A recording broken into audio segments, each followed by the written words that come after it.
First thing first, guys. How are you? You're not too good. I'm doing great.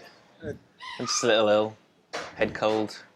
We've a couple of days ago had our last UK show of the tour, and then we had a couple of days at home. But it was because you only get like 2 days at home. There's a lot to squeeze in that 2 days. A lot of errands to run. I had to get my laptop fixed, and so there's not a lot of sort of resting involved. But it's nice to get some time in your own bed at least. Yeah, that's interesting because those in between tours, those days, do you use them to recharge, or is it difficult to get out of that touring mentality? It couldn't be like any more different, really. You're just like suddenly you go from loud, crazy, constantly around people to very quiet. In my case, just by myself and my cat. And it's just like, yeah, it's very weird. But yeah, I was just in bed all the time ill, so I thought I was getting better and I was going to come back in for the first show and be alright, but I still feel shit. Well, I'm sorry to hear that, but hopefully the show will go okay and you'll feel better afterwards. But before we go into the record and the music, I'd like to jump back a little bit. Do you remember your first impressions of each other? No, we were too young. We were like 5 years old when we met. I do remember the first time that Rao asked if I wanted to be in a band with him. So we went to the same primary school. And then I moved away to a different primary school. It was when we were about 11 or 12. I bumped into Rao in the supermarket around the corner from my old school. And I was like, oh, hey man, how's it going? I was like, yeah, pretty good. I remember Keith, Rao's dad, sort of going, go on, ask him. Because I was sort of sheepishly, do you want to be in a band with me? Because we grew up like a stone's throw from each other, so he could hear me practicing the drums from his house.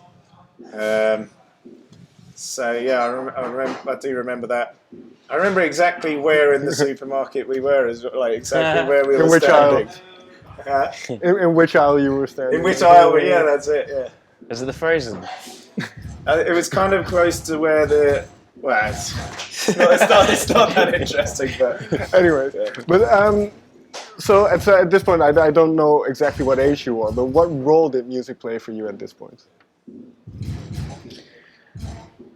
For me, it was like everything. I had just had 6 months out of school because my family moved to Scotland for 3 years, and then when we moved back, we found it really hard to get into the school that my parents wanted me to go to. So I kind of had 6 months just making music by myself in my room, honing my craft, if you like. So yeah, it was everything. Well, go ahead. Well, I was just going to say, for me, it was a lot of my parents and older brothers' influence. I remember summers where my brother would give me a cassette tape of, let's say, Jimi Hendrix or something, and I'd just sit there in my room with my my headphones on, listening to my Walkman of a mixtape of Jimi Hendrix songs. So just I remember sort of long, hot summers where I really started to feel the power of music. And Rue, for you then, when did you think, well, maybe I should form a band around me, and maybe I should ask Rob if he wants to play with me? So 12 maybe? Yeah. Was it that early? It's like 11 or 12. Because I remember it was like the first year of secondary school, which I think is 11 and a half going on 12. Okay.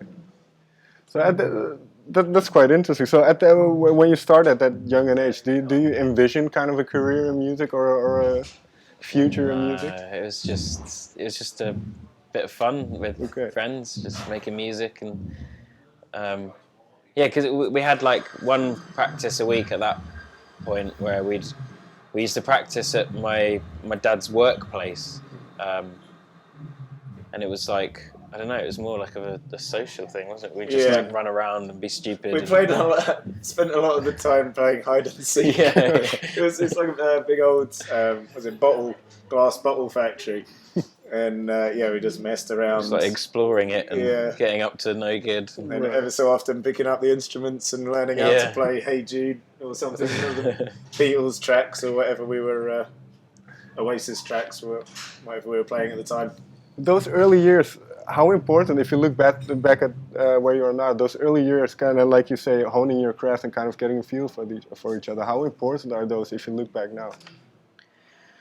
I think probably socially very important, because it came from us having fun and enjoying the music instead of just doing it because we want to be in a band that's gonna make some money or something, you know, or because we want to be rock stars and go on tour and drink loads and get loads of girls or whatever. Like, we were doing it because it was fun and because we enjoyed doing it together. And I think that's one real reason why we're still making music together. And, you know, we've had the same lineup for as long as we've been a band.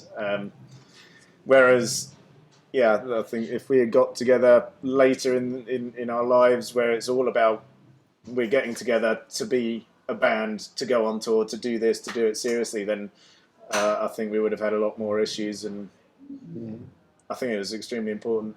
And this fun element in it, is that also why in each album you try to challenge yourself and kind of go a different way? I think that's probably just being a product of like a really vibrant music scene and having lots of influences, be it from our families and friends and from school. Just always wanting to push ourselves, and we also had quite a. There were so many really good bands. Like we were very lucky to grow up where we did, and there was almost like an element of competition to it. Like, I mean, we had like Battle of the Bands and all that kind of shit. So it was. I think we just always wanted to try and stand out and keep pushing ourselves and do something different. So what is the mindset if we move towards the music and the latest album then? What is the mindset for instance, after Minesweep, kind of the touring cycle is done and you have maybe a couple of weeks off? What is the mindset then going into what would become The Spark? Well, it was the first time like I had quite a clear sort of idea of what I wanted the music to be like in a very general sense, like the sort of direction. Lyrics was much more difficult to sort of gather together. How come? Just because so much was going on. So we'd just come out of 2015, which was like probably my worst year of my life. Just various shit happening, and then obviously we had Brexit and we had Trump, and there was just so much negativity, and it was going in. So we went into the studio at the end of 2016 to record this album. It was only then that things were sort of really looking up, and there were lots of positive aspects to everything, which then influenced even the title, the Spark. Right. I don't mean to pry too much, and if you don't want to talk about it, obviously you don't have to. But you say that was kind of your worst year you've ever had? Was it personally? Was it musically? In what sense? Just like suffering from exhaustion. Had a big panic attack. Was hospitalized. Had like 3 months of insomnia and generalized anxiety disorder and OCD and all loads of shit. It was just grim. and obviously you're in a band, and Rob, like you say, you've known each other since you were 5. So when your bandmate is going through this, well, what goes through your mind? Well, it was difficult to understand really what was going on, because I think until fairly recently, Raoul's sort of personal what's going on in his life was always kind of kept to himself. So it was difficult for us to really be able to see what exactly was happening, but we could certainly see the devastating effect it was having, and sort of I suppose we'd always try to be there if we were needed, kind of thing, but often it's the people closest to you are the most difficult ones to open up to, or the ones that you sort of know the best are often the ones, I don't know, for example, when I was speaking to someone about what small issues I'd had, I find it a lot easier to talk to someone that I don't know, and just to open up completely to them. Whereas people that I do know, it's a lot more difficult. You sort of shield yourself from what they might think, I suppose. But yeah, I suppose what we kind of felt was that as long as we were there just to be ready to crack on, be supportive behind Raoul, just to sort of be the solid backing band, or what, you know. It's just that classic thing of like carrying on as normal. That can sometimes be the best thing. But as well, I didn't really know what was going on either. I was, for a while, I didn't know that the panic attack was a panic attack. I didn't know what it was, and so yeah, it was a kind of long. It was like a year of just kind of learning what was going on, how to deal with it, and yeah. So was there a specific moment or something that when you as a band felt, okay, now we're ready again to kind of start getting together in the studio, start working on some ideas? There wasn't a start. Like, I mean, we're sort of writing all the time, so it was just it was an ongoing thing. Right, okay. Yeah, there was never a point. We didn't rest really, or it's not rest is the wrong word, because like if you're put in a room and told to do nothing, you're just going to get bored. So. Sure. Yeah, so it's almost like the continuous things of something to do is sort of helps you move past a difficult time. Just sort of keep pushing on and getting through it. Like having work to do can be a real help. Right.